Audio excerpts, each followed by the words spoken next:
Ya. Ya le dije no entrar. Bien, en la clase de estas dos últimas clases hemos aprendido los conceptos teológicos, ¿no? Amén. Incluso hemos estudiado lo que implica teología. ¿No es cierto? Que algunos encapsulan el concepto cuando solamente piensan que teología es hablar del Dios verdadero.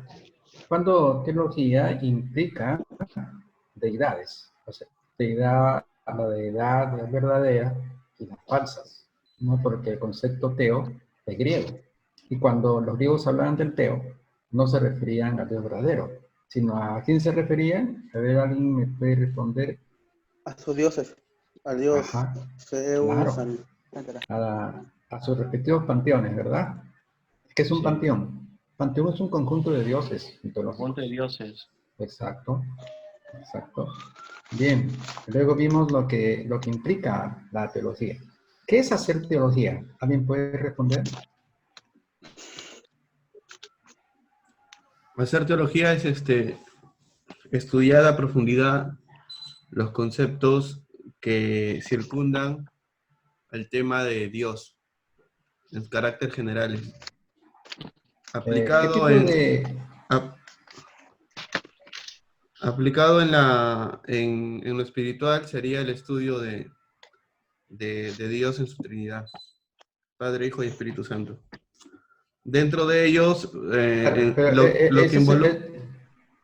no, déjame, hice mala pregunta de repente. Tú me estás respondiendo un concepto, teos. Seguramente no te enfoqué bien la pregunta. Pregunto yo, ¿quién puede responder lo que implica hacer teología? Allá, estudiar la No. etimografía, Ajá. Explicación. estudiar lo que son la cultura, la etnografía, Ujú. en cuanto a lo que son las costumbres. Claro, ese es el análisis etnográfico, ¿no es cierto? Ujú. Pero hay dos análisis más importantes para hacer el Exégesis e dogma. eisegesis. No, no, no. Exégesis y exégesis es una correcta interpretación, precisamente que viene, ¿por qué? Porque se ha aplicado análisis etnográficos, retóricos y, Ah, falta uno, ¿cuáles? Idiomáticos. idiomático. Idiomático, esa es nueva. Claro, lingüísticos, pues. No es nueva, es un sinónimo. Allá. O quiere que te lo diga en técnico, glosolálicos. Glosa viene de griego, Glosa dijo. lengua, glosolálico. Ya, Pero estoy aplicando un término más suave para que puedan entender. para entenderlo. Realmente en las clases que vamos a dar en ministerios y ministros, se va a hacer un estudio de la etimográfico del glosario, que puedan dominar todos los términos teológicos para que puedan entender las clases. Entonces, aquí estamos soltando algunos términos teológicos para que ustedes se vayan familiarizando. Por eso que ahora hacemos una introducción de un nuevo término teológico para hacer una buena interpretación, hacer teología de un texto, ¿no? Sacar un dogma. Entonces, hacer teología implica análisis etnográficos, análisis glosolálicos y análisis retóricos. La glosolalia se refiere a las lenguas, ¿no? Entonces, ya vamos tratando de enfocarnos todo lo que tiene que ser de conceptos teo y teología, ¿no? La diferencia, cómo se originan las herejías, qué es una doctrina sana, ¿no? Las concepciones auditivas, visuales y mentales también, ¿no es cierto? Los orígenes de las incorrupciones finales, ¿no? La indiferencia, el distanciamiento, la irresponsabilidad, la particularidad, la influencia, etcétera, ¿no? Eso ya lo hemos estado observando en las clases anteriores. Ahora vamos a pasar al punto 2. ¿Ya? Ya. Esto ya lo habíamos dicho ya porque en la etimografía el concepto teos, ¿no es cierto? ¿No? El teos universal. Teos es Dios, ¿no? Sí, pero y logos es estudio. Pero el teos ya lo hemos explicado, ¿no? Que no solamente abraza al Dios verdadero, sino a los dioses falsos, ¿no? Ahora, ¿cuál es el contenido de la teología en sí? La teología encierra autorrevelación y revelación. En la autorrevelación, pregunta, ¿quién es? Y Dios se revela como, lo primero que al abrir la Biblia, ¿qué encontramos? Encontramos una autorrevelación de Dios. ¿Por qué? Génesis 1:1. A ver, vamos. En el, prin- Génesis 1:1, ¿qué dice? en el principio el Espíritu de Dios se movía sobre la faz de las aguas. ¿Qué? 1:1.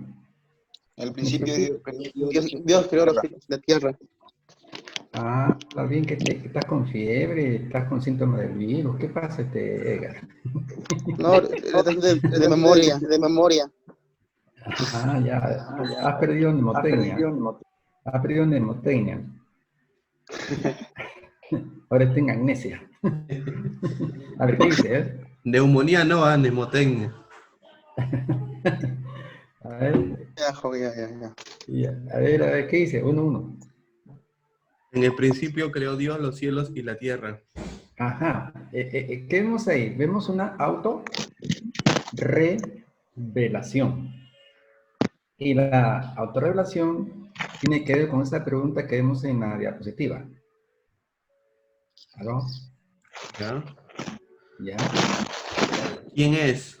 Ah, entonces ya está revelando ahí, porque Dios se autorrevela. ¿Y quién es? ¿Qué es lo primero que Dios revela? A ver, Mozo está ahí. Sí, sí. A ver, leemos el 1:1. A ver, ¿qué atributo está autorrevelando Dios en el primer capítulo? Pero antes quiero decirte algo, no las características de Dios. Omnipotente, omnisciente, omnipresente, eterno, inmutable e impecable. Entonces, ¿qué es lo primero que autorrevela Dios de sus atributos según Génesis 1:1? Que Él es nuestro creador. Ujú. Ujú. Pero hay un atributo allí escondido en la cual Dios autorrevela a nosotros. ¿Cuál es? ¿Cuál es de los 6 que he enumerado? ¿Su eternidad, pastor, puede ser? ¿Cómo? ¿Su ¿Su qué? eternidad? Eterno. Ahí no veo una eternidad. Ahí solamente veo creatividad, pero entre la creatividad veo un atributo potente de Dios. Ya lo Su dije. omnipotencia. Ajá, ajá, ajá. Él en ese verso se está autorrevelando como Dios omnipotente, ¿ah? El que creó todo, ¿ah? El sistema cósmico y la Tierra, todo el universo. Tremendo potencial, ¿no? Ahora, vayamos a ¿cómo se llama? A la diapositiva.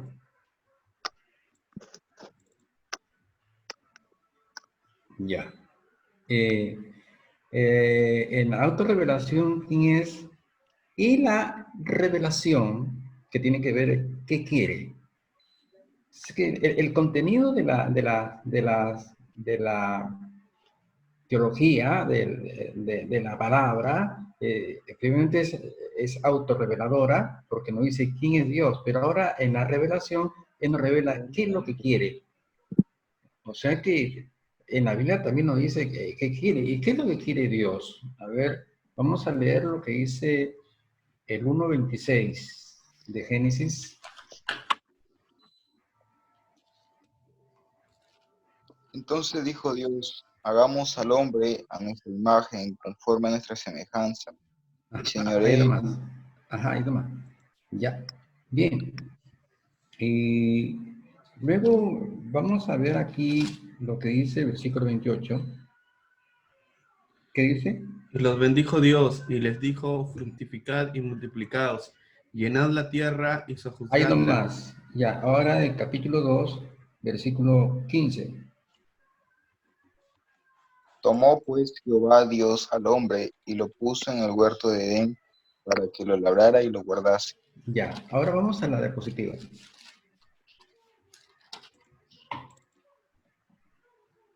Ya. Revelación que tiene que ver, ¿qué quiere? Dios revela ahí su voluntad. Dios revela su propósito. Dios ya se autorreveló quién es, el Dios todopoderoso, el omnipotente. ¿Y qué es lo que quiere Dios? ¿Qué cosa revela? revela su voluntad. Entonces, vemos ahí nuevamente en el capítulo 1, verso 26, donde dice, entonces dijo Dios, hagamos al hombre a nuestra imagen. ¿No es cierto? Entonces, Él está revelando algo allí. Él revela la visión que tiene. Entonces, ¿por qué? Porque cuando dice, hagamos al hombre, Él quiso crear el hombre con un propósito, ¿verdad? Y ese propósito obedecía a una visión. ¿Y cuál era la visión de Dios a crear al hombre? A ver, ¿alguien recuerda? Porque eso ya lo hablamos en la primera clase, parece. ¿Cuál era la visión de Dios?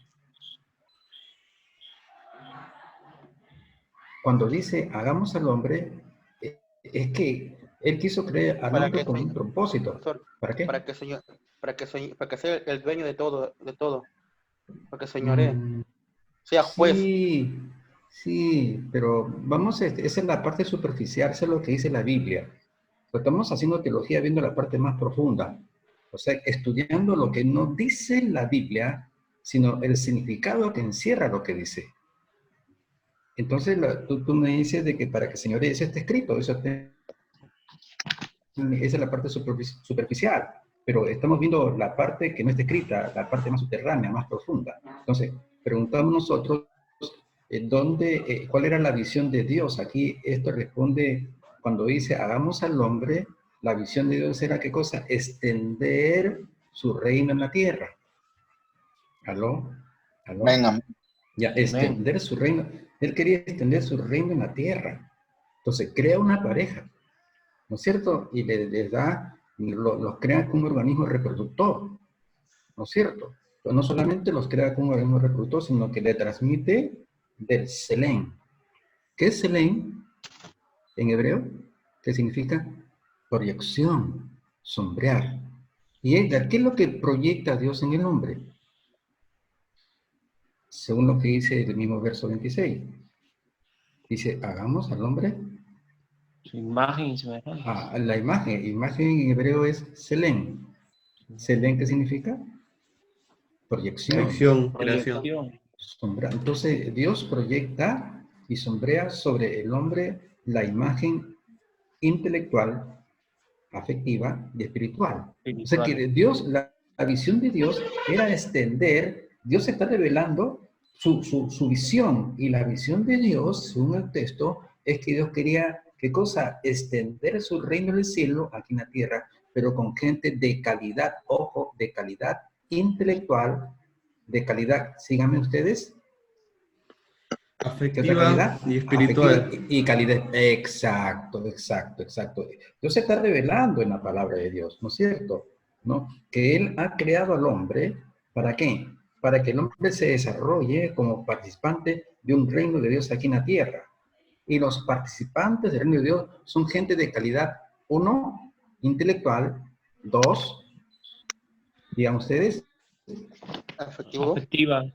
y tres, Espiritual. o sea que el reino de Dios está, según la visión de Dios, el reino de Dios tiene que estar lleno de gente que tenga, ¿qué cosa? Una calidad intelectual, calidad afectiva y calidad espiritual. Eso es lo que Dios revela por la palabra. ¿Qué quiere?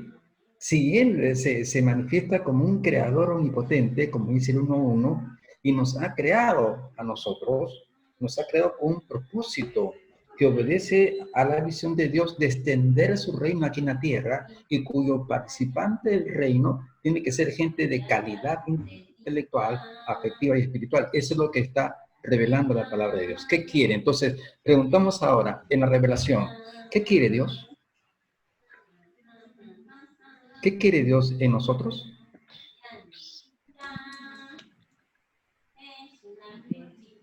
A ver, pero si ya lo he dicho. Participen, hermano. Buena salida, Copa.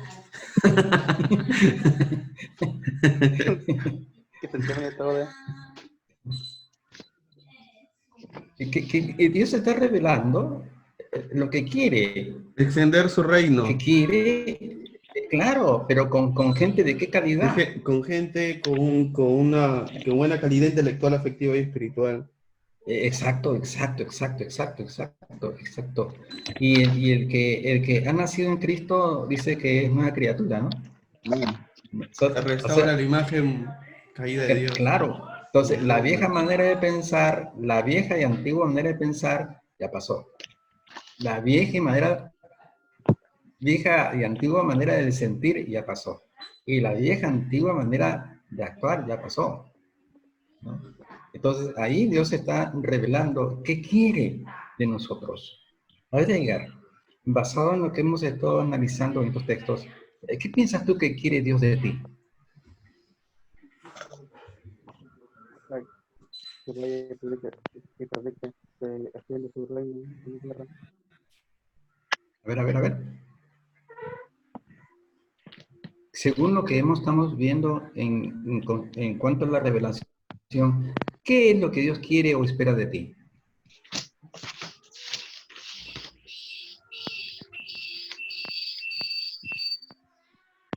Mm,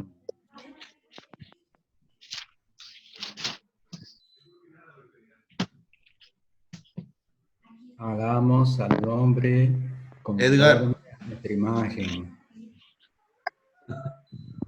A ver, hermoso, ayúdanos. Lo que Dios quiere es que nosotros nos proyectemos de la misma manera que le dijo a Adán que se pueda llevar el reino, extender el reino de una manera efectiva, espiritual, buena proyección hacia la vida de nosotros. Bien, vamos a ver entonces al otro punto para redundar la idea, ¿ya? Para que podamos tener una idea más concisa de la revelación. ¿Qué cosa quiere Dios de nosotros? ¿No es cierto? ¿Para qué nos ha dado su imagen? Ahora vemos en el versículo 28, leemos, y los bendijo Dios y le dijo, fructificaos, multiplicaos, llenad la tierra, o sea, extensión. Entonces, el propósito en la cual hemos creído, hemos sido creados, ahí estamos viendo, los bendijo Dios y les dijo, fructificad y multiplicaos, llenan la tierra, ¿no? Se llama extensión. O sea, fructificación, ojo, multiplicación y extensión. Dios nos ha creado con un carácter fructífero, multiplicado, multiplicador y extensivo, de extensión, no de parálisis, no de sedentarismo, no de congelamiento, sino de irnos extendiendo, ¿no?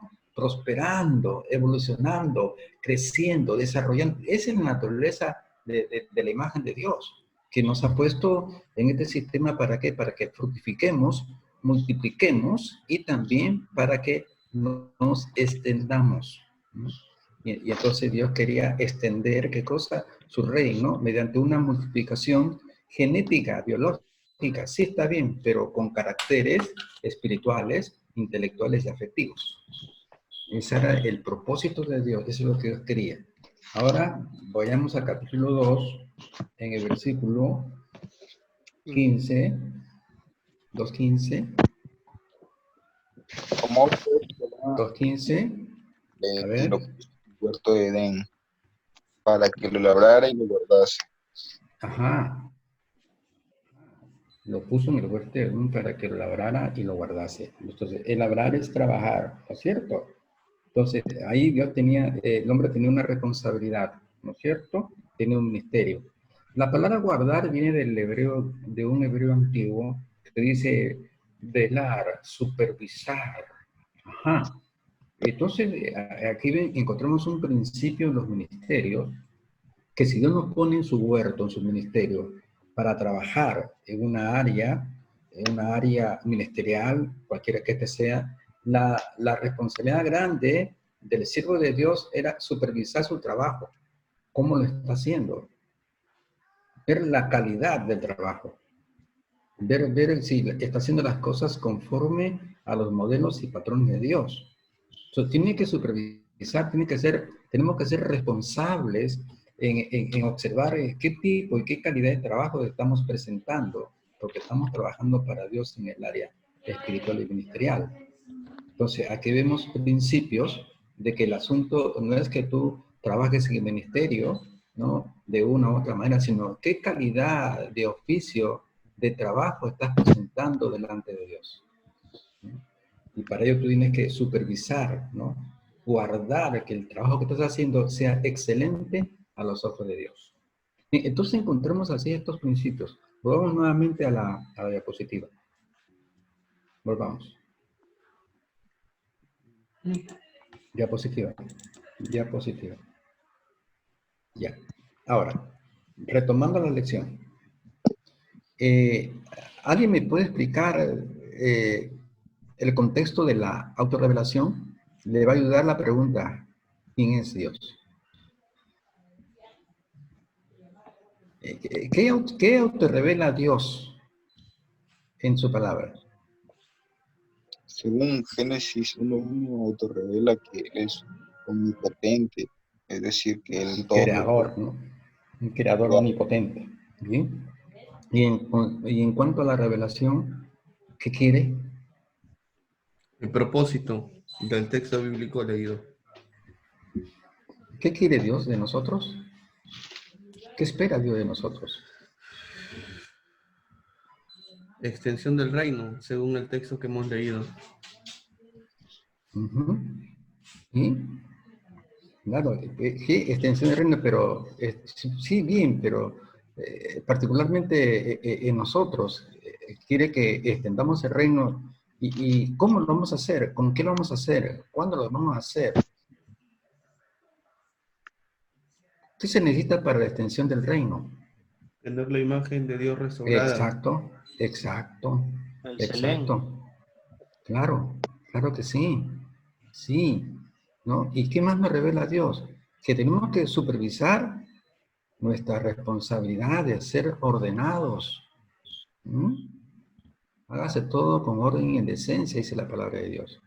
Entonces, Dios se autorrevela quién es y revela su voluntad, su propósito que tiene para con cada uno de nosotros, los que conformamos el reino de Dios aquí en la tierra. Bien. Más abajo pasamos y hablamos sobre el criterio cristiano de Teos.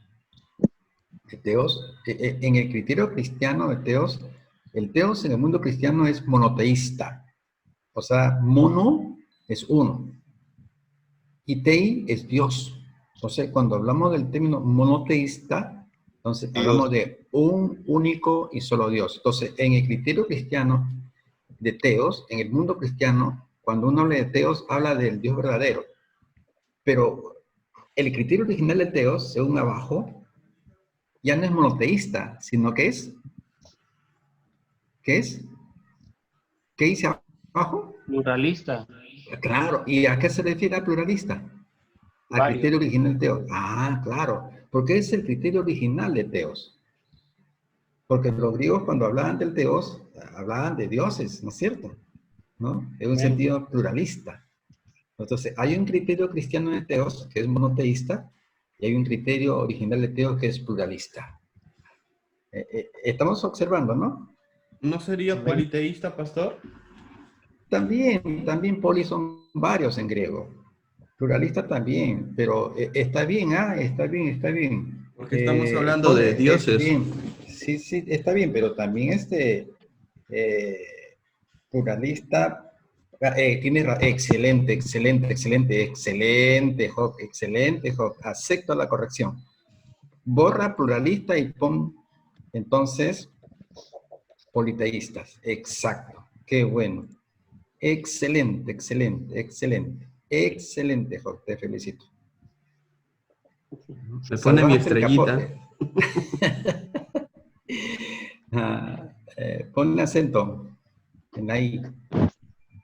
La segunda I. Ahí está. Ahora sí. Politeísta. Excelente. Claro. Esto encaja mejor, porque habla ya de dioses, ¿no es cierto? Y entonces, el criterio cristiano del Teos es monoteísta y el criterio original del Teos es politeísta. Bien, acá hay una oportunidad para que te saques el arpón que tienes clavado en tu corazón, ¿cómo se llama? Edgar. Ahí está Edgar o ya desapareció. Sí. Esta que ve la notita, que ve a Vizcarra. Oye, uy, madrecita. Mentiroso. Edgar, Dígame. Edgar, a ver, ah, ¿por qué el criterio cristiano es monoteísta? Simplemente cree en un solo Dios, como en Ah, Cristo. Porque cree en un solo Dios, un solo Dios. mm, claro. ¿Y el criterio original de Teos en qué consiste? Se cree en varios dioses, en varios dioses, politeísta. Mm. ¿Y por qué ponemos criterio original de Teos? ¿A qué se refiere cuando ponemos criterio original de Teos?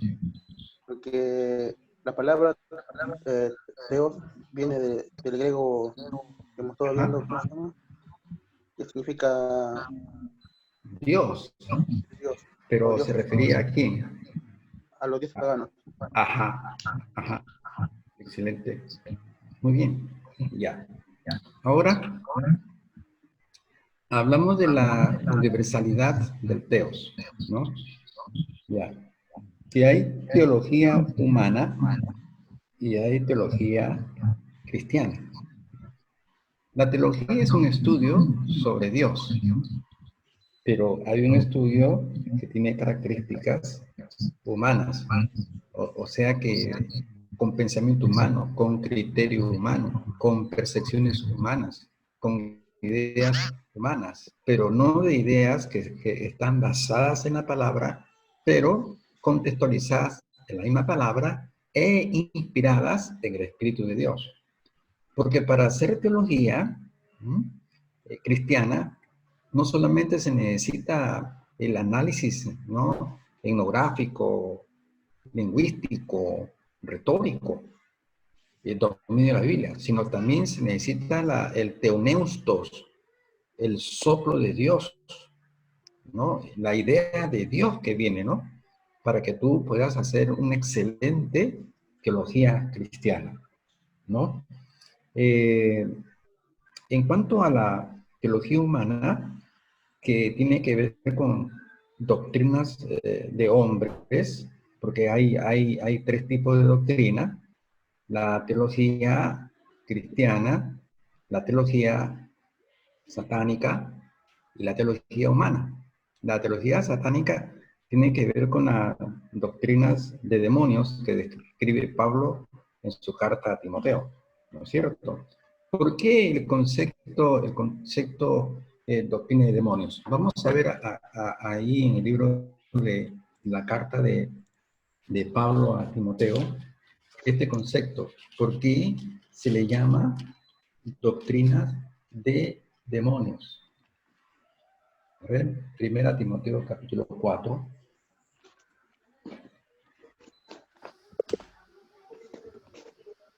A ver.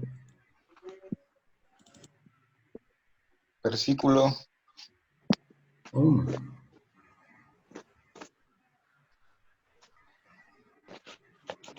El Espíritu dice claramente que en los postreros tiempos algunos apostatarán de la fe, escuchando a espíritus engañadores y a doctrinas de demonios. Ahí más. Ya. Ahí vemos dos palabras claves. La apostasía, ¿no?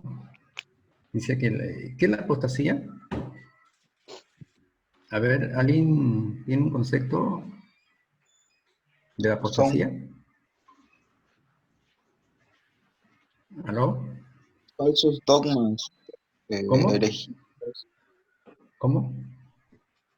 ¿Qué es la apostasía? Negar la fe. ¿Cómo? Negar la fe. Claro, apartarse y negar la fe. O sea, que después de haber conocido la verdad, apartarse de esa verdad o contrariar la verdad, eso es apostasía. Es apostasía. Y dice que van a apostatar de la fe. O sea que de la fe, ¿qué entendemos por fe? ¿Qué encierra fe?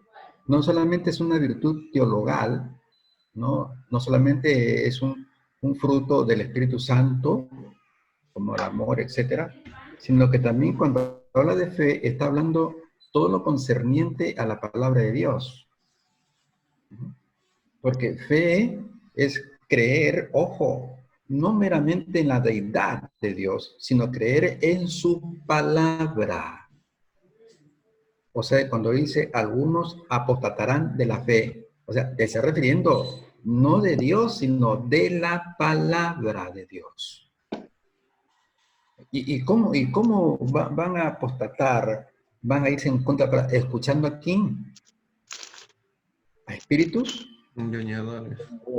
y a doctrinas de demonios?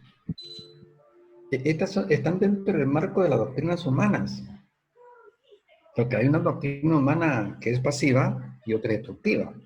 La doctrina humana pasiva es cuando se predica cosas que no hacen daños, pero no están enseñadas correctamente conforme al texto y contexto de la palabra de Dios. Pero la doctrina lesiva es la que corresponde a los engañadores y doctrinas de demonios. ¿Mm? Y entonces tenemos al testigo de Jehová. ¿Cuál es la doctrina, la enseñanza más fatal, más satánica del testigo de Jehová? ¿Enseñar qué cosa? A ver. Que Jesús me... Bien. Ya. Estamos en la doctrina de demonios, ¿no es cierto? O sea que es una enseñanza que cuando mayormente afecta, a ver, volvamos al texto, que quiero ver su capacidad de percepción de ustedes en la lectura. A ver. Ya. Primera Timoteo. Ahí está, 4:1. Ya. A ver.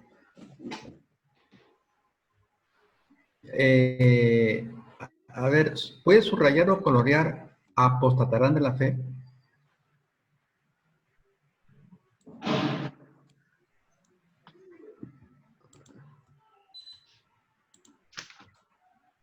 Ponle rojo o negréalo.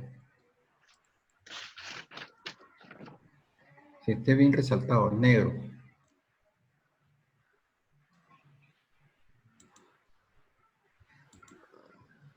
Toque.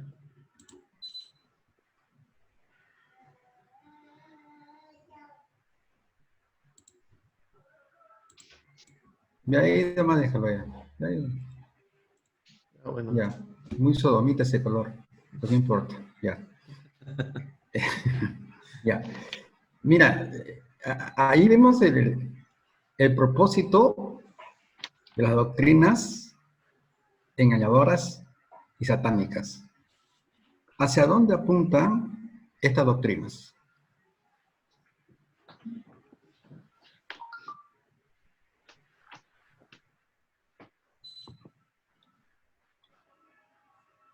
¿Hacia dónde apunta?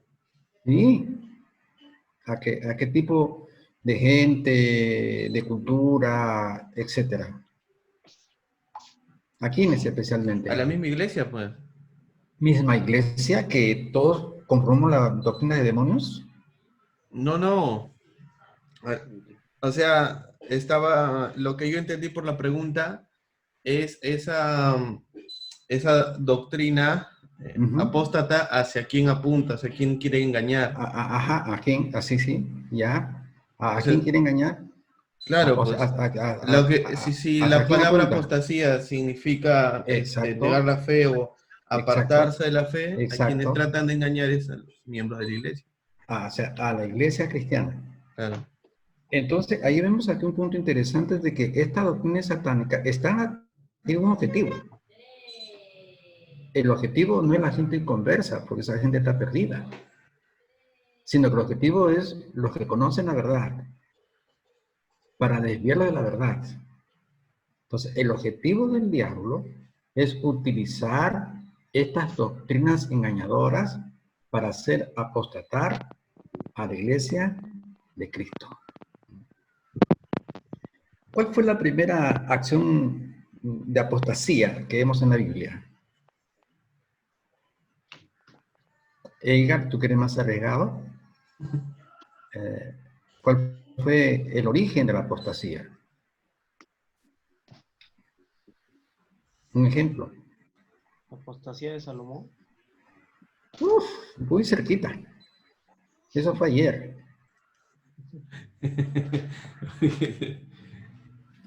Más atrás.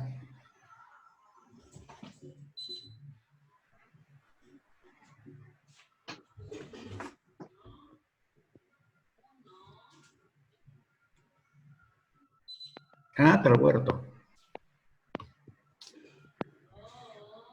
Vamos al huerto. A Génesis.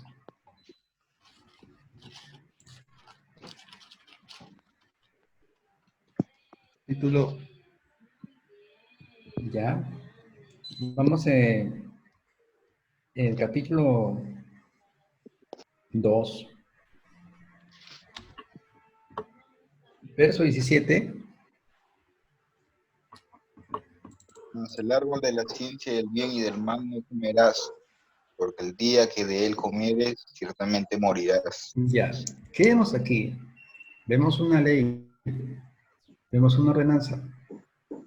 Vemos aquí la base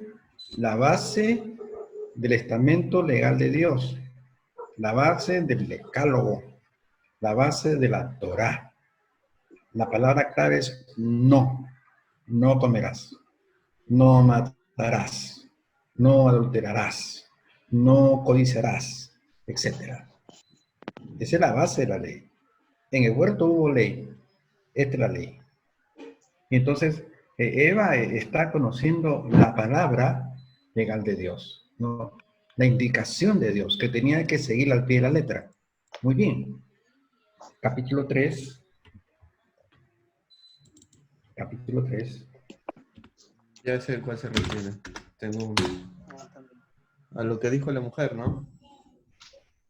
A ver. Que le agregó. A ver, leemos del 1. Pero, desde el 1. Pero la serpiente era astuta, más que todos los animales del campo que Dios había hecho, la cual dijo a la mujer, le somete un interrogatorio, con que Dios os ha dicho que no coman de todo el huerto. Qué raro, ¿eh? Qué rarísimo me parece a mí. Entonces la mujer pica y cae y contesta. Y la mujer respondió a la serpiente y trata de dar una lección bíblica a Satanás. Del fruto, del árbol, del huerto, dice, podemos comer, pero del fruto del árbol que está en medio del huerto, dijo Dios, no comeréis. ¡Onda! ¡Qué rica, qué tremenda predicación y tajante! ¿No? Fíjate, ¿no? Cómo reprende a Satanás, ¿no? No comeréis, se está respetando hasta ahí. 4. Entonces la serpiente dijo a la mujer, mentira, hombre, no vas a morir, yo soy mentiroso, no hay muerte, no hay juicio, mismo testigo de Jehová, no hay infierno. 5. Sino que sabe... ¿Ah? Esa era la apostasía más grande del testigo, ¿no? Que no existe el infierno. Se va contra lo... Claro, entonces el 4 dice, entonces la serpiente dijo a la mujer, no moriréis, Dios es mentiroso, sino que sabe Dios que el día que comáis de él, serán abiertos vuestros ojos y seréis como Dios, sabiendo, le está diciendo de que Dios no solamente era mentiroso, sino que era egoísta. Pero Dios es egoísta, si no sabes tú por qué te ha prohibido que no comas, porque Dios sabe que el día que serán como él, dioses. Es egoísta y mentiroso, mira. Mira cómo Dios está calificando a Dios de mentiroso y egoísta, ¿no? Con el propósito de hacerlo dudar, ¿ah? El mandamiento que tenía Eva grabado en su mente, su corazón y su boca. Porque Eva defendía la sana doctrina, ¿o no? Amén. ¿O no? Se equivocó, porque... ¿Defendía la sana doctrina o no? Amén. Sí, porque está que refuta al diablo, no comeréis, porque Dios dijo. Ajá. Pero ahora el diablo muy astuto le trata de cambiar, ¿qué cosa? Trata de dinamitar, ¿qué cosa? Esa palabra que tenía Eva en su mente, en su corazón y en su lengua. Pero pastor, pero acá hay un problema. Ella también aumentó. Eso déjalo ahí, ese no es problema. El problema es que ella dinamita, ¿cómo se llama? El mensaje de Dios. Y ahora, el 4 dice, entonces la mujer dijo, no mires, sino que sabe Dios que el día que coméis de él serán abiertos vuestros ojos y seréis como Dios en el mar. Y vio la mujer que el bueno, que la obra, y vio, o sea que, mira, escúchame, y vio la mujer que el árbol era bueno para comer. Ya, yo quiero saber, subrayame eso, de ley. Ya, ahora, vamos a analizar acá. Cuando ahí el verbo ver, ¿no es cierto? Vio, etcétera. Ese verbo corresponde a una actitud, a una óptica, de carácter visual o de carácter intelectual. A ver, Edgar. Visual. ¿Visual? Porque ella vio. ¿Visual? Intelectual. Vio una mujer ¿Cuál? Perdón. Es una óptica intelectual. Porque ya Satanás había cambiado la manera de pensar. Entonces, cuando ve al fruto, lo ve que era bueno para comer, no en un sentido de carácter gastronómico. Uy, qué fruta tan rica, tan deliciosa que me voy a comer. No. Porque ella lo ve bueno para comer, para convertirse en una deidad. Por lo tanto, la óptica con la cual vio la mujer no era una óptica de carácter visual meramente, sino de carácter intelectual. Era bueno, vaya, me conviene comerlo porque me convierto en una deidad semejante a Dios. Vio esa posibilidad, no de satisfacer una demanda gastronómica, sino de satisfacer una demanda de gloria y al hacerse como Dios. Por lo tanto, la óptica que vemos aquí no corresponde a un contexto meramente visual, sino intelectual. Y ahora yo pregunto, ¿por qué a la mujer le pareció bien comer de aquel árbol prohibido? ¿Por qué? Dígamelo. ¿Por qué le pareció bien? Ya lo dije ya. ¿Porque quería llenarse con esa fruta? ¿Satisfacer su deseo gastronómico? ¿Por qué le pareció bien comer? Quería ser como Dios. Por eso mismo, pues, entonces su codicia, su deseo no correspondía a una satisfacción gastronómica, sino una satisfacción de otras características. La óptica de Dios sobre la fruta prohibida, no correspondía a una actitud visual que, oye, esa fruta, mira qué bonita, ¿no? Mira el color que tiene rosadito, ¿no? Mira, y brillosita. No es por el brillo, el color o el sabor de la fruta, sino que ella quería desearla no para consumirla, sino para hacerse como Dios.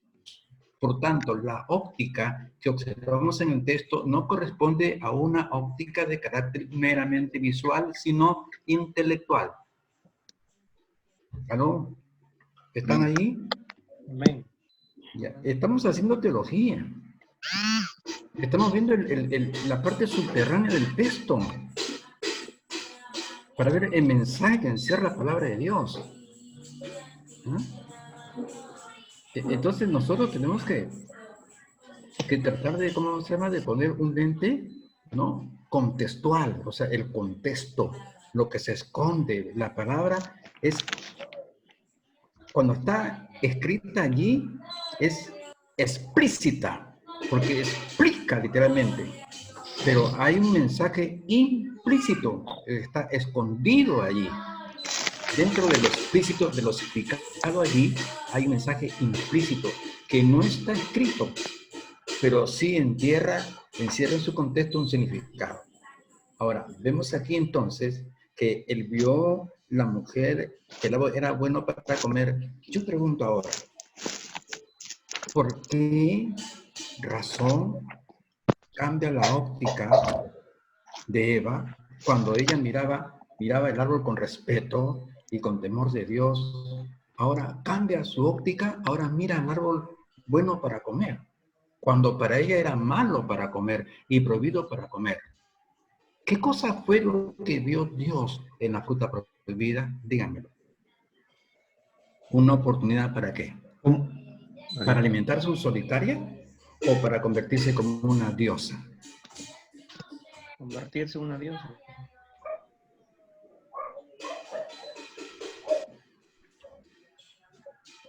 Entonces, ahí, cuando ya vemos abajo aquí, el verso 8, verso 6, seguimos leyendo. Y Vio vio la la mujer, mujer que el árbol era bueno para comer y que era agradable a los ojos y árbol codiciable para alcanzar la sabiduría. ajá, y tomó, De su fruto y comió, y y ¿qué dio pasó? también a su marido, el cual comió así como ella. Ya. Entonces, ahí encontramos el punto de partida de una apostasía, de volverse atrás de lo recibido y aprendido por Dios. Esto, la apostasía va más allá de una desobediencia. Va más allá de una desobediencia. Aquí vemos una desobediencia, pero aquí vemos de que Eva se está apartando de manera contundente, ¿no?, de Dios. Porque al tratar de hacerse igual que Dios, ya no quería ella depender de Dios. No quería saber nada con, sino quería hacerse igual a Dios. Es tremenda apostasía. Profesor, tengo una pregunta. Dime.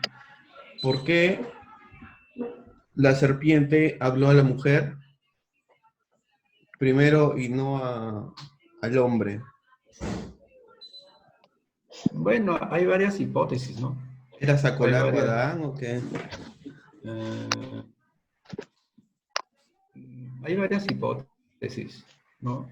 Hay varios comentarios, ¿no?, que sugieren probablemente, quizá, tal vez, pero tú sabes que cuando la Biblia calla, yo callo. ¿Cuál sería su Pero, apreciación teológica? no, la aprobación teológica sería solamente una hipótesis, ¿no? Su apreciación personal. Un quizá personal también, dentro de mi personal es una hipótesis porque yo te puedo Claro. decir, no, tengo que demostrarte con la Biblia la razón, el motivo, el porqué. Pero no existe el porqué. Satanás se dirigió primeramente a la mujer. Algunos teólogos dicen de que había hecho el intento con el hombre, pero el hombre fue férreo, no transó con Satanás. Entonces buscó la oportunidad de, si no lo pudo en pan, ahora lo podía hacer en budín y busca a la mujer. Pero son teorías, ¿no? Son hipótesis, ¿no?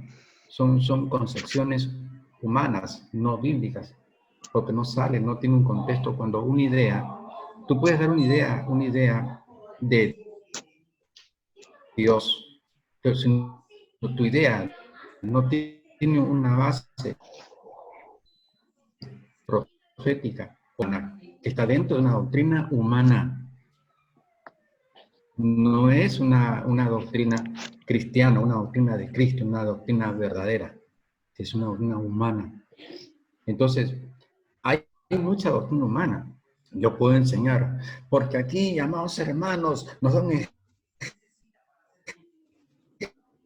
ejemplo de que la mujer sujeta al hombre. Acá la mujer hace lo que da la gana, porque Adán se lo permitió, porque no, está bien, y es una aplicación, pero no es lo que Dios quiere, lo que Dios dice ahí, lo que está enseñando, ¿no? Entonces, es una doctrina humana que no es negativa. Sí se saca ahí un ejemplo como para exhortar, animar, acomodar, corregir, etc. Pero es doctrina humana. Ya, pero es doctrina humana que no es lesiva. No es lesiva. Es constructiva porque advierte y exhorta también. Pero que hay un contexto que avale que mi posición de que le faltaba autoridad al hombre. En ese tiempo no había necesidad de autoridad, porque había un rango equitativo entre el hombre y la mujer. Prácticamente ahí nadie mandaba a nadie. Pero cuando la mujer cae, entonces ahí sí comienza el principio de la autoridad matrimonial. En un principio no había autoridad matrimonial, había una equidad de jefatura. ¿Por qué? ¿Dónde comienza a descender, se crea la autoridad familiar? ¿Dónde la mujer desciende un escalón y el hombre se mantiene como autoridad? A ver, leamos acá. Capítulo 3. Verso 16.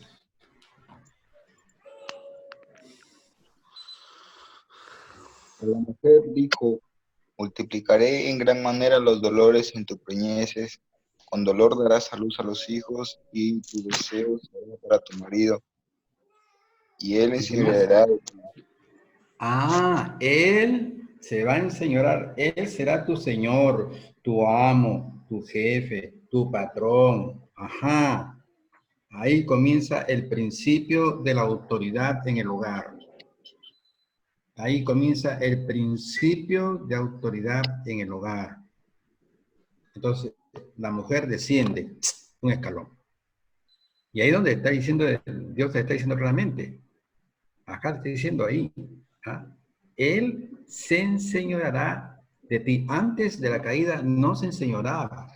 Había una equidad jerárquica de autoridad compartida con el hombre y la mujer. Eran una sola carne, una sola mentalidad, ¿no? Un mismo sentimiento, un mismo sentido, etcétera. Pero ahora ya desciende ya la autoridad y ahora ya recae sustancialmente en el hombre. Y Jesús enseñó, la mujer tiene que estar sujeta al hombre. Los apóstoles enseñan a la mujer sujeta al hombre, así como la iglesia a Jesucristo, ¿no? Entonces, ahí no había que el hombre estaba sujeto a la mujer. No, no, no, no. Ahí no había sacos largos. No, no, no, no. Porque había un principio de autoridad equitativa en el hombre y la mujer. Ya cuando la mujer cae, ella desciende un grado de autoridad, la pierde. Y el hombre es la cabeza. Bien. Entonces, ahí encontramos de que luego cómo contamina Eva, se convierte en la primera víctima de Satanás. Que le cambia la mente. Ella apostata, no solamente eso, es apostata contra lo establecido con Dios.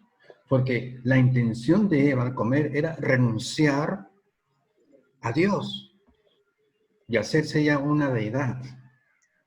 Y Adán, cuando Eva le comparte esto a Adán se convierte en la primera víctima también de una transmisión de doctrina de demonios. ¿Por qué? Porque la doctrina de demonios de la serpiente se la come Adán, se la come Eva. Y Eva la comparte con Adán y se come esa doctrina de demonios. Y como consecuencia, sale del huerto. ¿Mm? Una apostasía en la fe. Entonces, el principio que la apostasía va más allá de una desobediencia. Pero acá se califica como apostasía, ¿por qué? Porque la intención de ellos era renunciar a Dios para convertirse a Dios en una probable deidad. Por eso el principio de apostasía. Ahora, lo que decía Edgar, que la apostasía ya más cuajada, la encontramos en Salomón. ¿En qué, a ver, Edgar, en qué se manifiesta la apostasía de Salomón? Ahora vamos a 1 Reyes, capítulo, parece 11. 1 Reyes 11.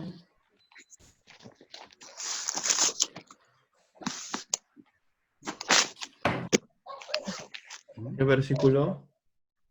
Ya, vamos a ver acá. El verso 1, vamos a analizar.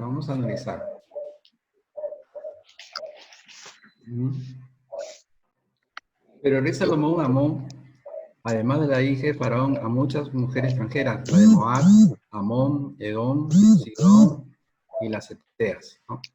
Gente de las cuales había dicho a los hijos de Israel, no os llegaréis a ella, ni ellas llegarán a vosotros, porque ciertamente harán inclinar vuestros corazones tras sus dioses.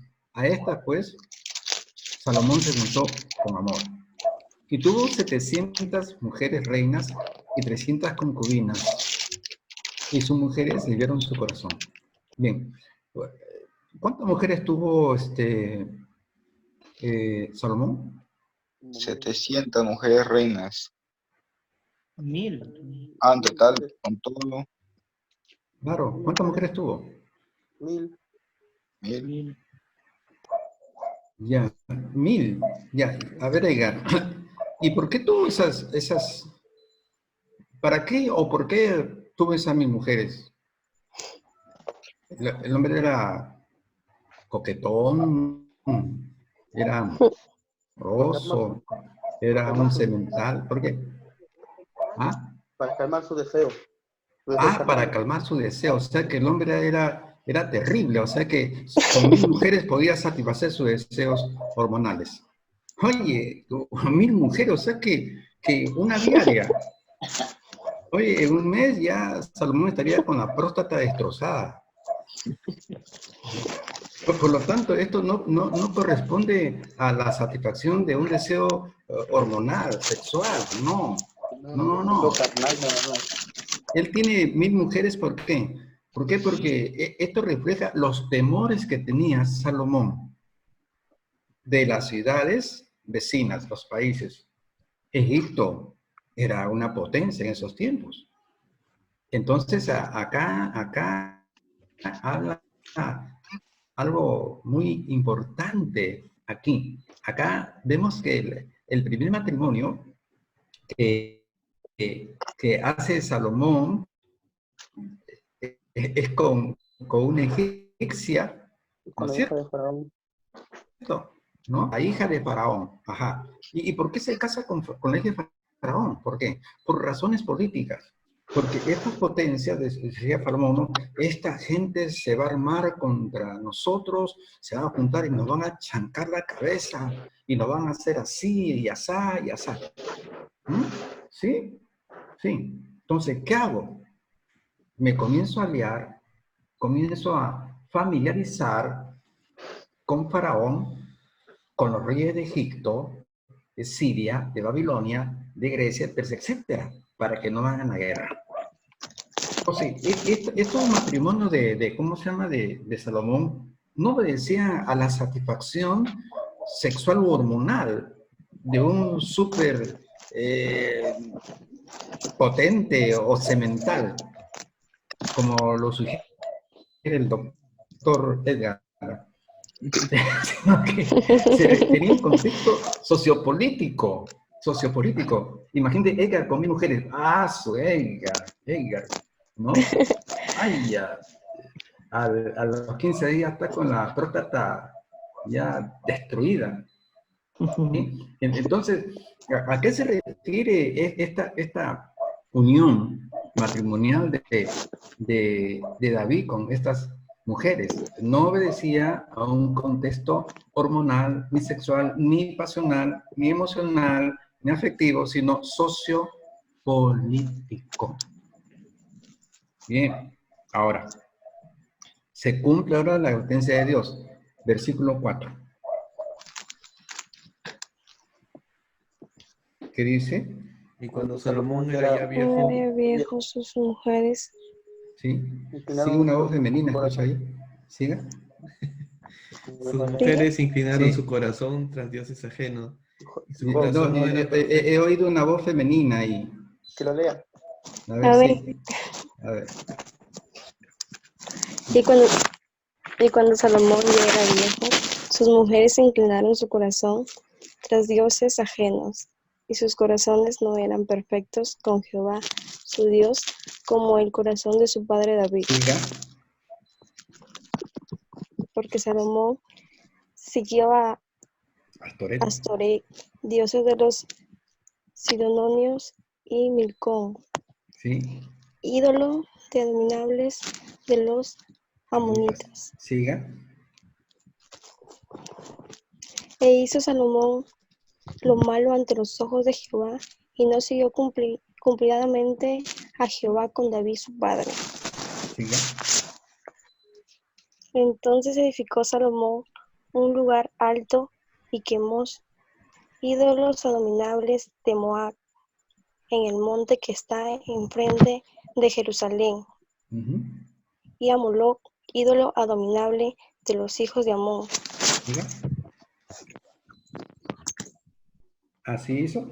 Así hizo para todas las mujeres extranjeras, las cuales quemaban incendios y Incienso. ofrecían sacrificios a sus dioses. Ajá, mira, y así hizo para todas sus mujeres, o sea que para las mil mujeres, vaya, mira, mira, ojo, ojo, ojo, qué multitud de dioses mitológicos, etcétera, en la cual se compromete, porque la Biblia dice, el 8, ¿qué dice?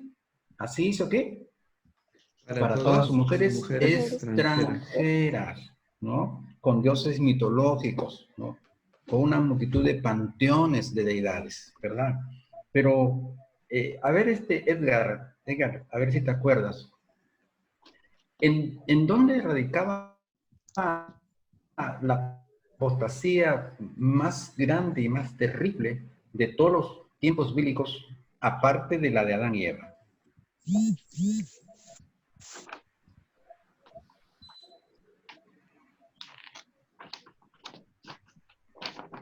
Porque tú dijiste que hablaste de la apostasía de Salomón. Y yo pensé que estabas tú entendido en esta materia apostática de Salomón, por eso que me atrevo a hacerte la pregunta. Después el pastor de Juan, capítulo, de la carta de primera de Juan, que habla del cuando Juan escribe, hijito mío, estas cosas los escribo porque no pequéis, de la supuesta salvación que no se pierde, o que Cristo vino solamente en alma, no en cuerpo. No, Que eso corresponde a otra respuesta, pero bien, te voy a explicar. Leemos lo que dice el verso 7. Aquí está el epicentro de la apostasía más grande de la historia. Leemos qué dice, a ver, la dama, lea. Entonces edificó Salomón un lugar alto a Quemos, ídolo abominable de Moab, en el nombre que están enfrente de Jerusalén, y en Moloc, ídolo abominable de los hijos de Amón. Bien, gracias. Dice, aquí habla de Moab, ¿no? De Quemos y de Molot, ¿no es cierto? Quemos y Molot eran ídolos abominables. La frase abominable implica una calidad más extensa en cuanto al paganismo y la idolatría. Porque un ídolo abominable no solamente exigía adoración, sino sacrificio. Entonces tenían que ver criaturas quemadas, pasadas al fuego, para satisfacer las demandas de estos ídolos abominables.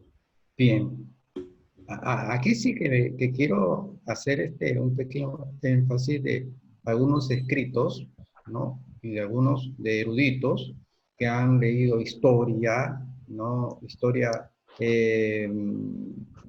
referente a estos sacrificios paganos, ¿no? Que unos libros de historia muy importantes y que también han encontrado en ciertas tablillas también de la época, donde ellos aducen que Salomón se había convertido prácticamente en un sacerdote pagano. Y ellos, aparte de las crónicas de otras historias adicionales a la Biblia, hacen una semántica de la Biblia en el verso 7, donde dice que entonces edificó Salomón un lugar alto a Dios.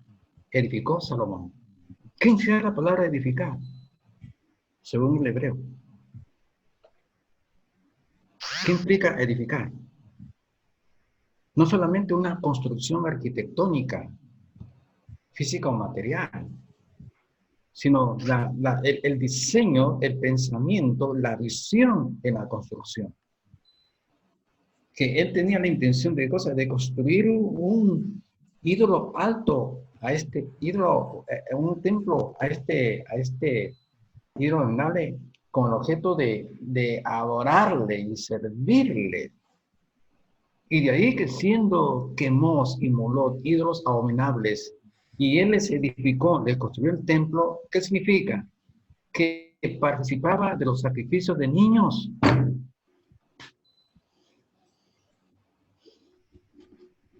De la herencia de Jehová y el fruto de gran estima. Entonces, pero eso no era nada. El asunto central de la apostasía está en el mismo texto más abajo. A ver, dama, el 7, por favor. El 7. ¿Sí? Entonces edificó Salomón un lugar alto a Quemos, ídolo abominable del Moab, en el monte que está enfrente de Jerusalén. Ajá, ahí va más. Ahí está. ¿Dónde edifica Salomón un altar? ¿Dónde adora Salomón a Quemos? Dice, Enfrente de Jerusalén. ¿enfrente de qué? ¿De dónde? De De Jerusalén. Jerusalén. Entonces, ¿qué había en Jerusalén? Dentro de Jerusalén estaba el arca de Dios. ¿Qué había dentro del arca? A ver, a ver, a ver. Las tablas de la ley, ¿Qué más?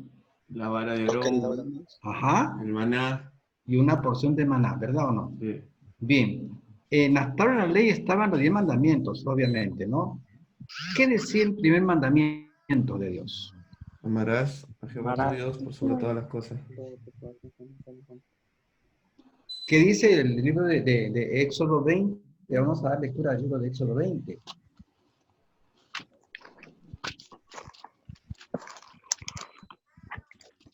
Verso 4, versos 3 y 4. ¿Qué dice? Primer mandamiento. Delante de mí. ¿Ah? No tendrás dioses ajenos Ajenos. delante de mí. 4. No te harás imagen de ninguna semejante. O sea, ojo acá. La ley que decía, ¿qué es lo primero que decía la tabla de la ley que estaba en Jerusalén? ¿Qué decía? No tendrás, ¿qué cosa? Dioses. Dioses ajenos. ¿Y qué puso ahí delante de Dios, Salomón? Ajeno. Ah, Un altar. Ajeno. ¿Cómo se llama eso? Idolatría. Peor que apostasía. Se convierte un sacerdote de Quemos, de Milcom, sacrificando niños delante de la presencia de Dios, pisoteando el primer mandamiento de Dios: no tendrás dioses ajenos delante de mí.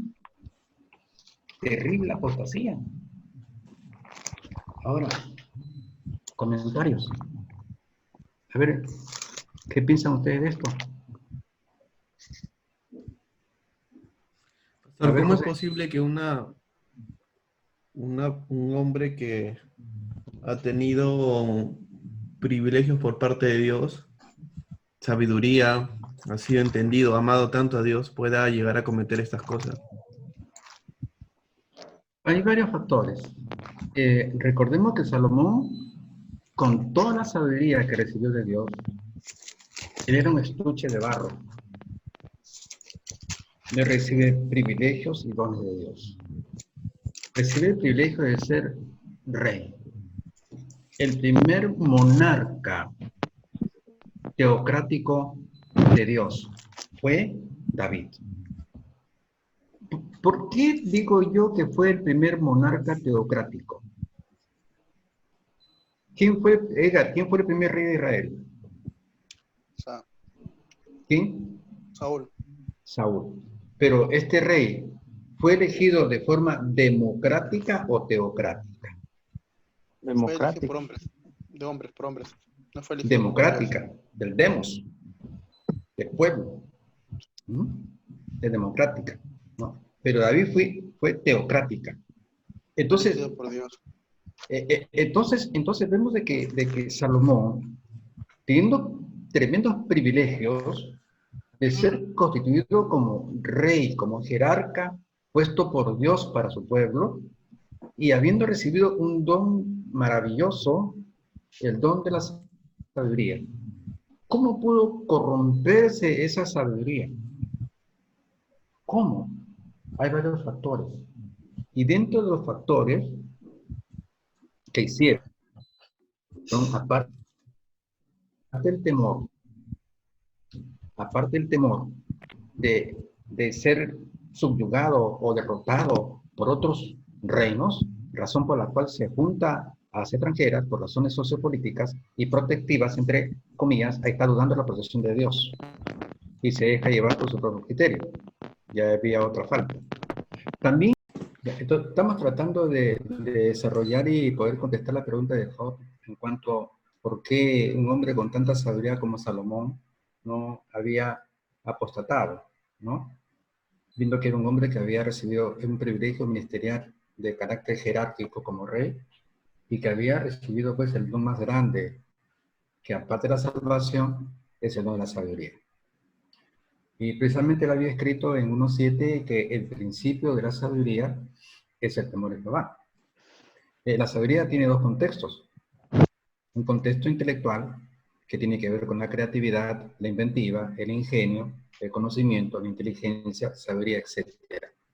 Bien, pero también tiene un contexto espiritual, porque Proverbios 16:6 dice que con el temor de Dios el hombre se aparta del pecado. Entonces, la sabiduría tiene que ver en su contexto no meramente intelectual, sino también espiritual, que tiene un principio de la sabiduría, como dijo 1.7 Proverbios, lo mismo, que el principio de sabiduría es el temor a Dios, pero pierde ese temor. La pregunta de Job es, ¿por qué, siendo él el que inspiró que la sabiduría era el principio de Dios, y que escribió en el 16:6 de su libro Proverbios que con el temor de Dios el hombre se aparta del pecado, ¿por qué se apartó? En lugar de apartarse del pecado, se aparta de Dios, apostata. ¿Qué fue? Entonces, estamos viendo una de las razones humanas en la cual estoy explicando que como ser humano tenía que experimentar una curva cronológica que tiene que ver primeramente con el nacimiento, luego la pubertad, luego va ascendiendo hasta encontrar la adolescencia, luego la juventud, luego la madurez, luego la vejez, luego la selenitud y al final la caída, la muerte. Dentro de ese ascenso de la curva, están ascendiendo de cosas todos los valores cognitivos, afectivos, espirituales y hormonales del ser humano. ¿No? Hasta la vejez, el hombre puede conservar, ¿no?, la parte intelectual, ¿no es cierto? Pero ya la parte física ya se deterioró. Entonces, la parte cognitiva, la parte, digamos, mnemotécnica, la mnemotecnia tiene que ver con la capacidad de memorizar. Los niños memorizan una barbaridad. Los adolescentes y jóvenes también. Hasta la madurez se memoriza gran cantidad de información. Pero luego ya que entra la vejez, ya comienza ya uno de ser mnemotécnico, artista en la memorización, se vuelve agnésico. O sea, se olvida de las cosas. Salomón está entrando en una curva descendente porque dice, cuando ya era viejo, ojo acá, vamos a la Biblia, vamos a la Biblia. Primera Reyes 11. Está hablando de un factor cronológico importante que hay que considerar no para justificar, sino para ver más o menos cuál fue el propósito de esta apostasía de Salomón. Ya, verso 4, dama, por favor, la dama. 4. Y cuando Salomón era ya viejo, Hay sus más, mujeres... ya, hay más, ya, era viejo. La palabra viejo tiene un contexto cronológico, ¿verdad o no? Ya estamos, esa palabra está comprometida con la curva cronológica, donde ya Salomón del nacimiento cruzó la pubertad, la adolescencia, la juventud, la madurez, ahora llegó a viejo, ¿no? Y ahí le falló un poquito, ¿no? Un poquito su sistema, ¿no? Espiritual, cognitivo, ¿no? Entonces, dice ahí, ¿no? Cuando Salomón era ya viejo, sus mujeres inclinaron su corazón tras dioses ajenos. ¿Qué implica estas cosas? Ojo acá, semántica. Estudiar la forma de las palabras. La morfología estudia la forma, la semántica, el significado de la forma. Entonces, acá leemos lo siguiente, ojo acá. Cuando Salomón era ya viejo, sus mujeres inclinaron su corazón tras dioses. Bien, ¿qué implica estas cosas? Dice, cuando Salomón era ya viejo, recién sus mujeres, ¿qué implica esta cosa? Que desde un principio sus mujeres estaban que le inculcaban la adoración y la construcción de altares paganos. Pero cuando estaba en su época contrariar ni apartar de la fe a Salomón. Pero ¿cuándo fue la caída de Salomón, la caída apostática? Cuando ya era viejo. Un día. Entonces, cuando ya sus facultades estaban en declive. Ajá. Ya estaban ya en caída. O sea que son unas suposiciones de carácter humano del por qué Salomón, siendo un hombre que escribió que el principio de derecho, etcétera, ¿no? ¿Cómo cae en apostasía? ¿No? Entonces se refiere pues a unos problemas de carácter humano. ¿Puedo leer otra versión? Podrías leerla.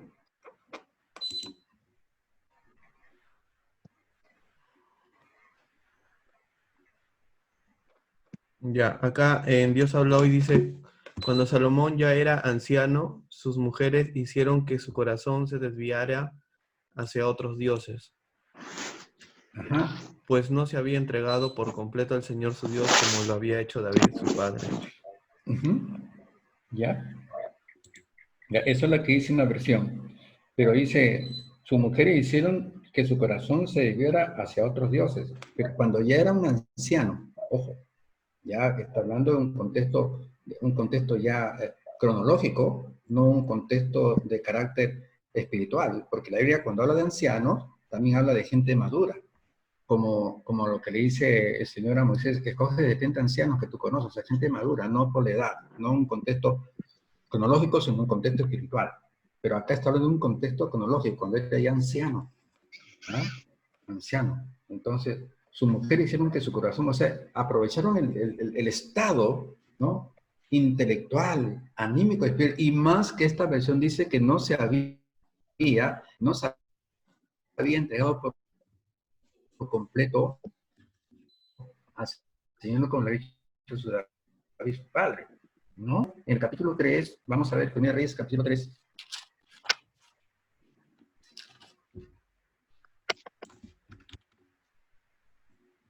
Versículo. Ya, 3:3.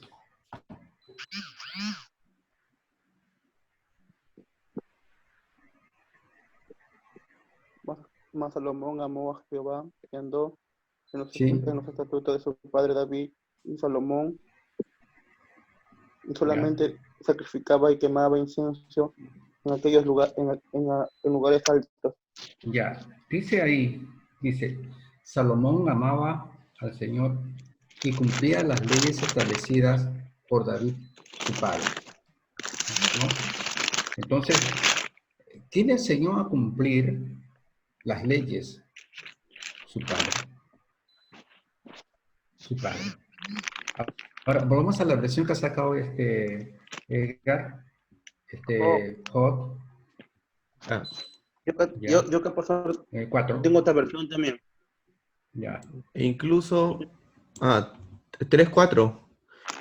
Capítulo 4, incluso, no, perdón, el verso, estamos en el capítulo 11, ¿no? El Primero Reyes 11. Verso Ya. 4. Cuando Ahí. Salomón ya era anciano, sus mujeres hicieron que su corazón se desviara hacia otros dioses, pues no se había entregado por completo al Señor su Dios como lo había hecho David su padre. Ya, aquí en la otra versión que estamos leyendo nosotros, en 11:4 dice, y cuando Salomón era ya viejo, sus mujeres inclinaron su corazón tras dioses ajenos, y su corazón no era perfecto como con Jehová su Dios, como el corazón de su padre David. Acá en esta versión está diciendo de que por esta actitud su corazón dejó de ser perfecto. No que no era perfecto. Ojo, hay que tener mucho cuidado con la lógica que se encuentran en las traducciones. Hay traducciones que cambian la idea original del texto y el contexto verdadero de la Biblia. Acá Pastor, dice, espérate, déjate tener la idea. Acá en la versión que saca Job, dice, no se había entregado por completo al Señor su Dios, como lo había hecho David. Pero nota lo que dice, cuando Salomón ya era anciano, sus mujeres hicieron que su corazón se viera a otros dioses, pues no se había entregado por completo al Señor su Dios. Es la versión de ahí, pero mira cómo dice acá en la otra versión dice 11.4, dice acá. A ver, saca la otra versión. Saca la otra versión. Job. yo que tengo otra versión. Cuando Salomón, Después. Deja terminar la idea de acá. Después sacas otras.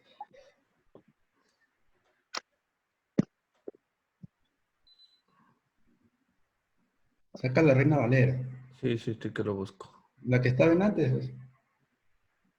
y cuando Salomón ya era viejo y sus mujeres inclinaron su oído atrás de ajenos, su corazón no era perfecto como Jehová. Ya, a ver. Acá su Dios. está. Ya Ya, está. leen. A ver. A ver, dama. ¿Cuál? El 4. Cuatro. Dice 4. Y cuando Salomón ya era viejo, sus mujeres inclinaron su corazón tras dioses ajenos, y su corazón no era perfecto con Jehová. Ajá. Y su corazón perdió perfección. No era perfecto con Jehová. Claro, perdió perfección. ¿Por qué? Porque ya las mujeres habían inclinado su corazón tras los dioses. Ojo. Ojo. El ojo del creyente está aquí en la mente. Ojo.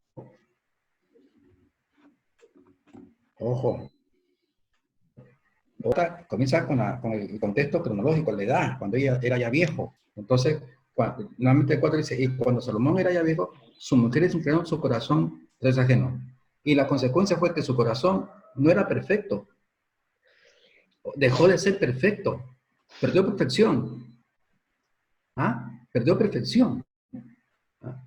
Como el corazón de su padre David. Dice. Entonces, aquí encontramos algo interesante, que la versión que dice, que habíamos leído de la otra versión que sacó Job, decía de que Salomón no andaba en los estatutos como su padre David.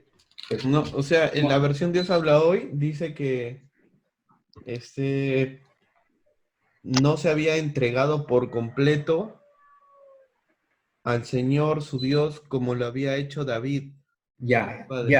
Pero acá hay una contradicción, porque lees ahora acá, capítulo 3 de esta misma versión, capítulo 3, el verso 3, ¿qué dice? Y su corazón no era perfecto con Jehová. No, el capítulo 3, verso 3. 3:3.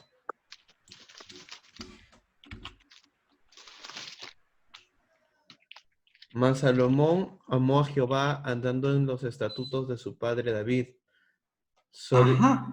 Ya ha ido más. Mas Salomón amó a Jehová andando. ¿Y cómo se atreve la otra versión a decir lo contrario? A ver, saca la versión que leí, sacate Job y anda al 3:3 de Primer Reyes, a ver qué dice.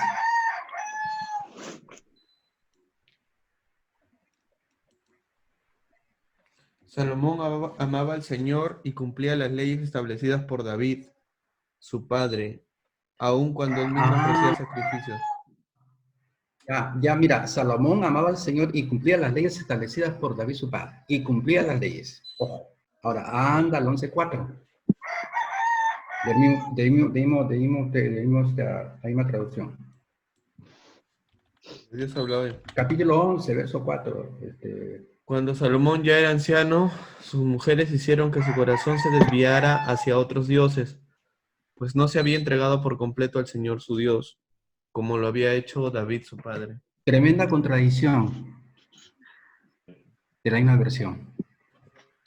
Pastor, ¿puedo hacer, pastor, una observación? ¿Se puede?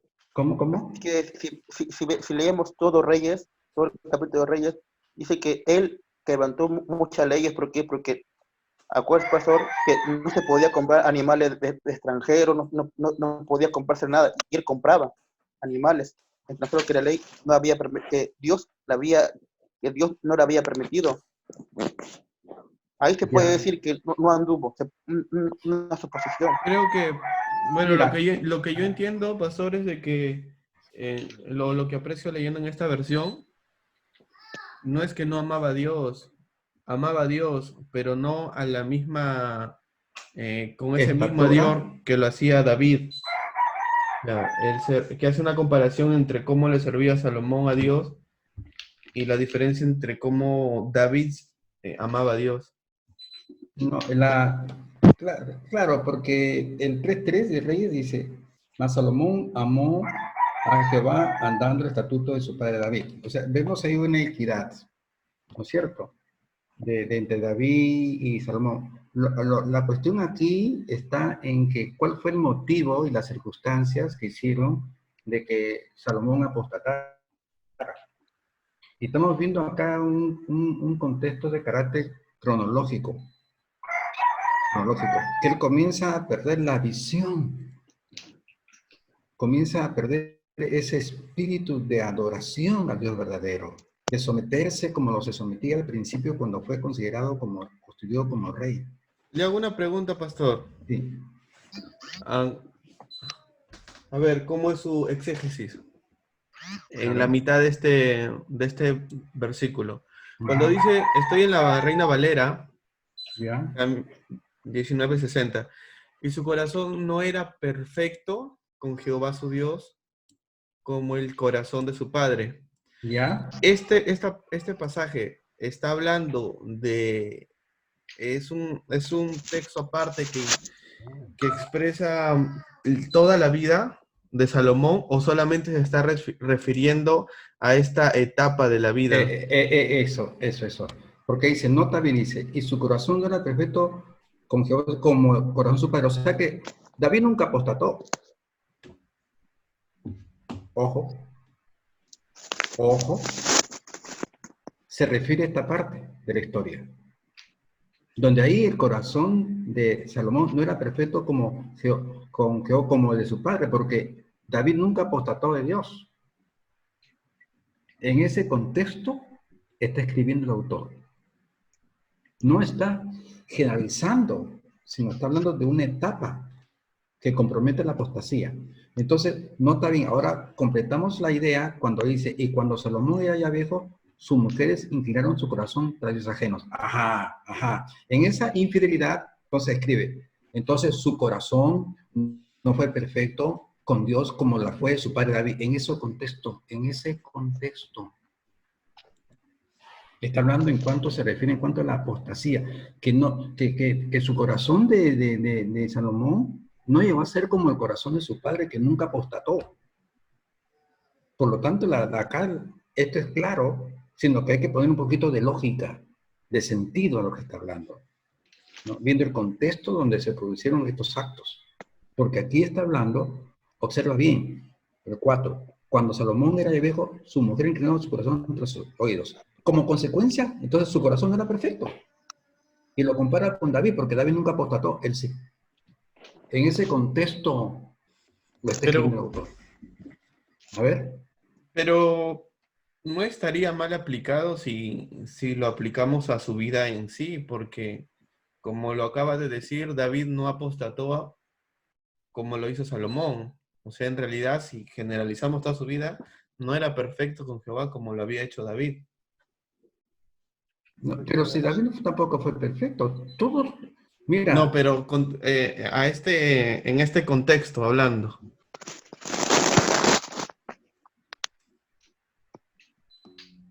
¿Cuál es el problema allí? No, solo que tratamos de... Claro, de profundizar un poco más. Claro. La idea ahí es sencilla, que ahí deja de ser perfecto y no fue perfecto como su padre, que nunca apostató. Pierde perfección por la apostasía. Por apostasía. Y lo dice el mismo texto. Dejó de ser perfecto. A raíz de la apostasía. Entonces, aquí se trata de, ¿cómo se llama? De analizar no solamente la apostasía terrible de Salomón, en qué consistía, ¿no? Que prácticamente se convierte en un sacerdote de dioses abominable, haciendo ejercicios de niños frente al templo de Dios, violando el primer mandamiento del Señor. La apostasía terrible. Y esa apostasía tuvo consecuencias. Se muere Salomón, entra Roboam, etc. Y el reino, ¡pum!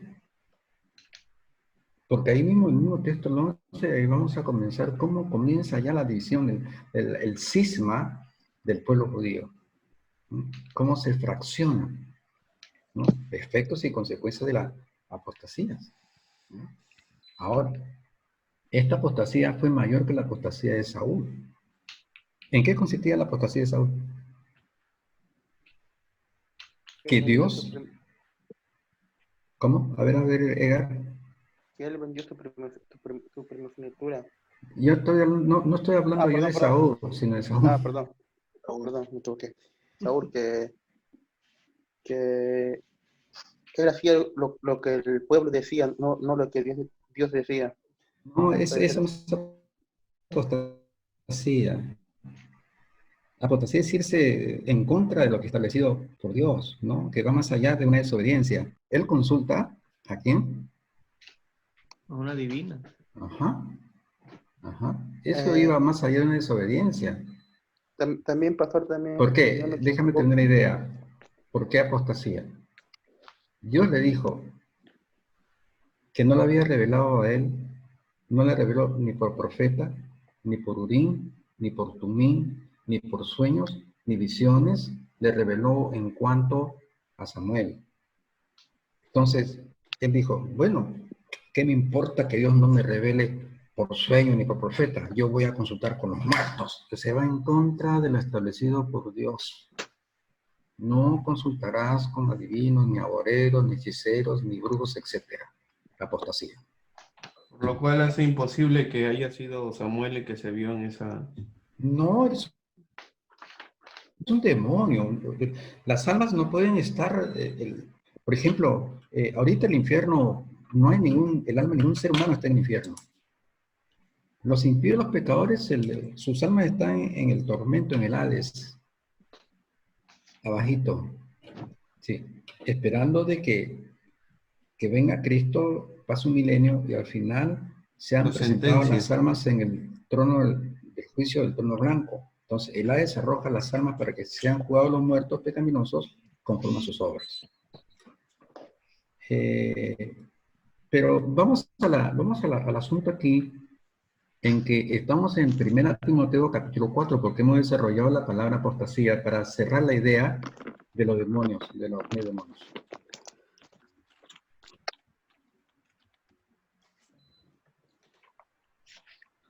Ya. Pero el Espíritu dice claramente que nosotros algunos apostatarán de la fe, escuchando a espíritus engañadores de doctrinas de demonios. Ahora, ahí preguntamos, si a Salomón, con tanta sabiduría, lo desviaron de la fe, ¿qué sería de nosotros, no? ¿Será posible de que nos puedan engañar a nosotros con tanto conocimiento? ¿Qué dice César? ¿Podremos ser engañados sin llegar a la vejez o a la senilitud? ¿Tú podrías ser engañado con tu juventud? ¿Qué opinas? A ver, José, David. Dependiendo cómo nos encontremos espiritualmente, creo yo, y cómo es que estamos confiando tanto en Dios. Si nuestra confianza es absoluta ante Dios y tenemos gran conocimiento de la palabra, difícil que nos convenzcan con otra doctrina. A ver, leamos Mateo 24:24.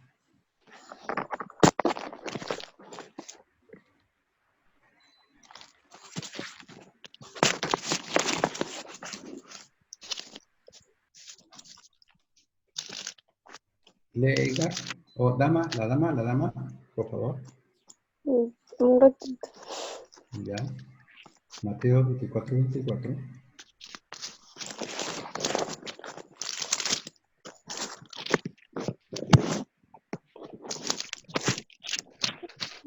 Ya. Porque se levantarán falsos cristos y falsos profetas, y harán grandes señales y prodigios, de tal manera que engañarán, si fuese posible, aún a los escogidos. Anda. Oye, Edgar, te pueden engañar, ¿ah? Ahora vamos a 2 Corintios 11, 14.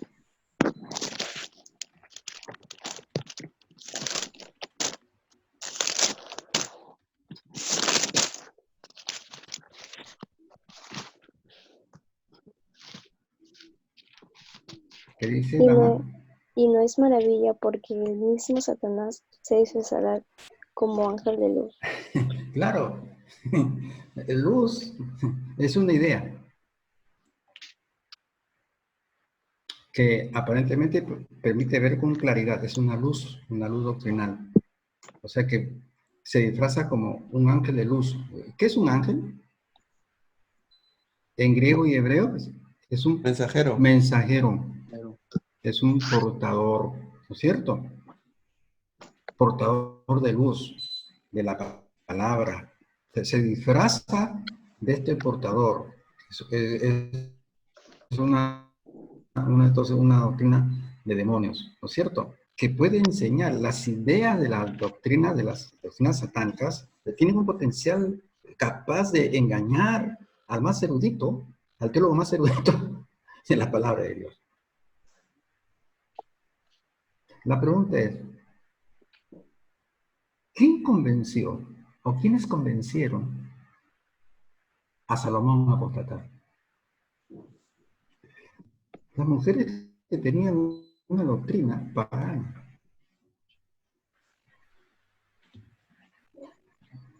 Fue seducido. Claro, en su vejez. Pero lo hicieron. Lo hicieron. Ahora, esa doctrina de demonios son terribles. Yo pregunto, pregúnteme si Salomón es salvo. ¿Salomón fue salvo? No te puedo responder. La Biblia no me dice nada. Pero sí, cuando murió, y en la condición que Solamente, murió. solamente me dice a mí en primera de Crónicas 29 de que David dijo, si tú andas correctamente, bien, chévere. Pero si te apartes, Dios te va a desechar. Entonces, es algo que yo no me atrevo a decir si ni que está en el infierno ni que está en el cielo. No me atrevo. No me atrevo. Pero sí lo que me atrevo a decir es que la apostasía es terrible, ¿no? Y la apostasía, ¿por qué viene?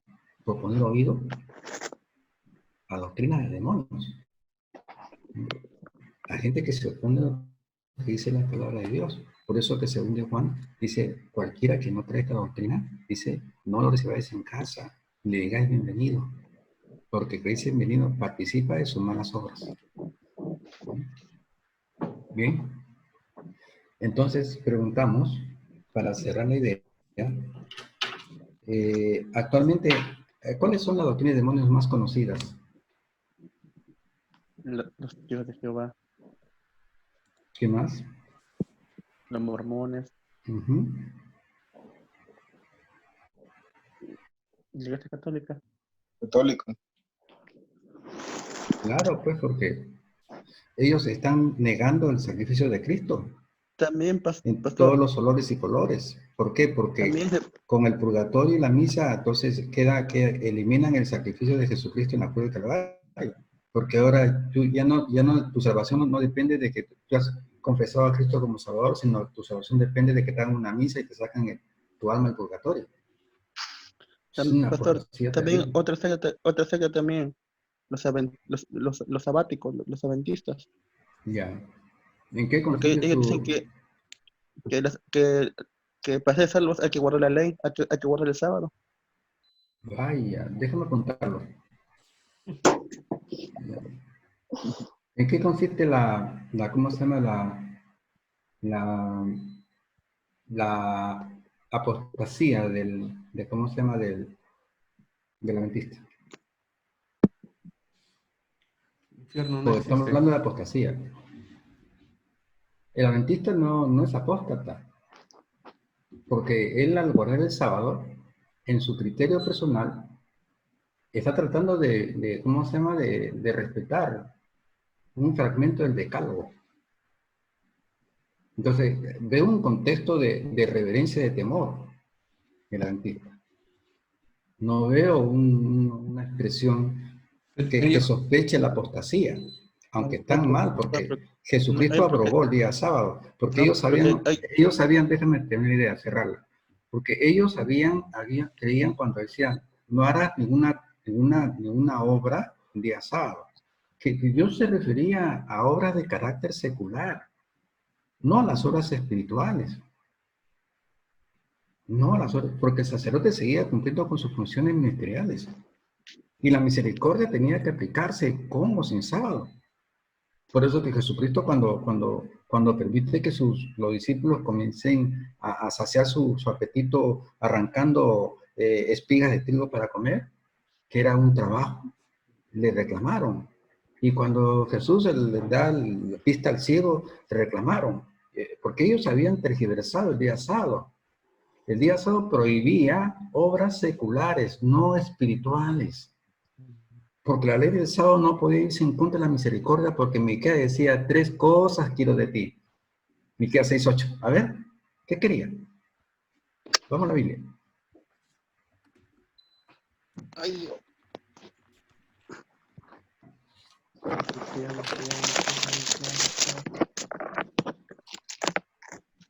¿Qué dice?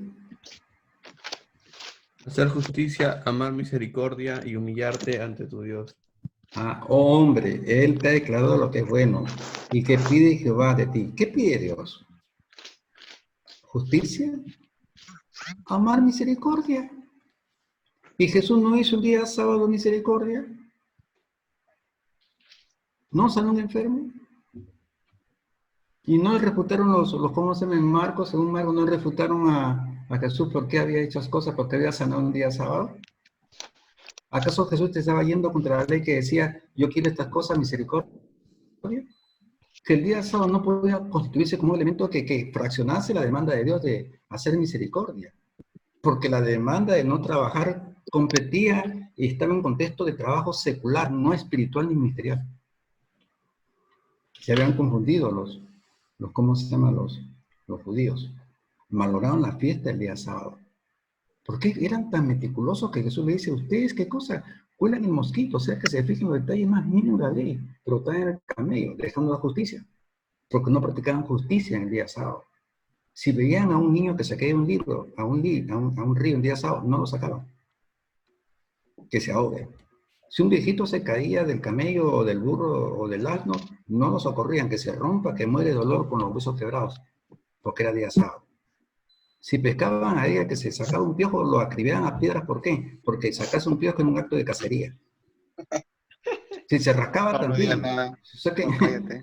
o sea que ellos valoran la fiesta con detalles excesivos, con su misticismo valoran la fiesta el día sábado.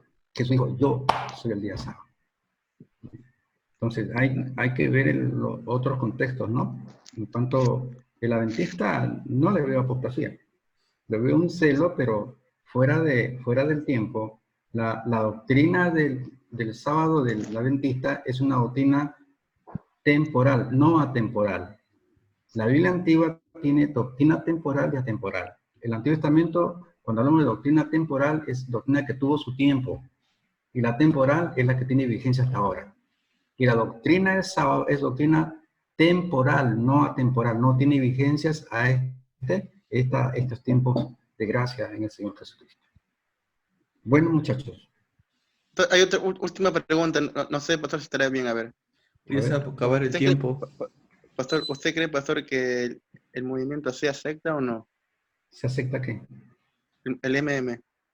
¿La secta qué? El movimiento secta misionero qué? mundial. ¿Que ¿Era acepta secta o qué? no?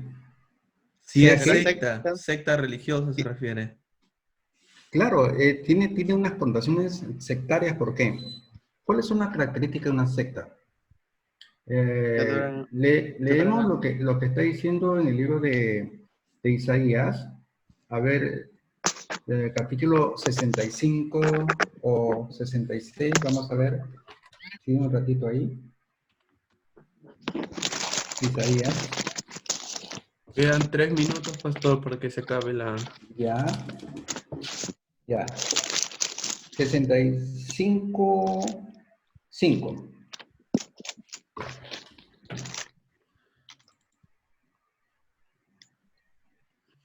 A ver, dama, ¿Qué? lea.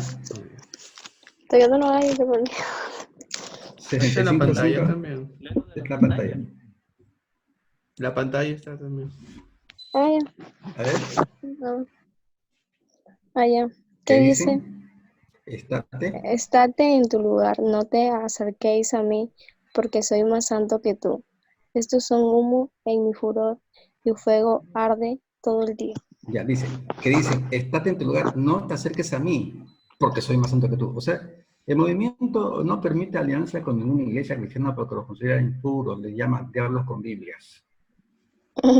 Ellos no se juntan con nadie. ¿Por qué? Porque son más santos que nosotros. Entonces, acá dicen, estate en tu lugar, no te acerques a mí porque soy más santo que tú. Estos son humo y furor, fuego que era otro día. O sea, que yo no estoy de acuerdo con ese aislamiento, porque somos uno en Cristo. Ahora, para terminar, leemos lo que dice Romanos capítulo 10, verso 2. Romanos 10, 2. Ay, Dios.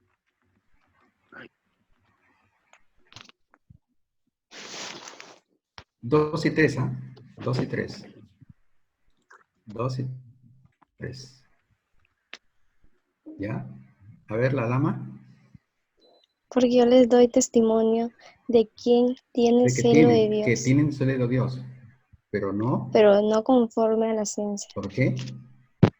porque ignorando la justicia de Dios y procura establecer la suya propia, no se han sujetado a la justicia de Dios. Claro, está hablando también prácticamente del movimiento, porque dice, yo doy testimonio de que tienen celo de Dios, pero no conforme al conocimiento, o sea, no conforme a la Biblia, no conforme a la santidad de Dios, un celo desmedido, místico, legalista, dogmático.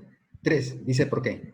Porque ignorando la justicia de Dios, o sea, la santidad de Dios, y procurando establecer la suya propia, o sea, sus propios parámetros de santidad, no se han sujetado a la santidad y la justicia de Dios. Es el movimiento.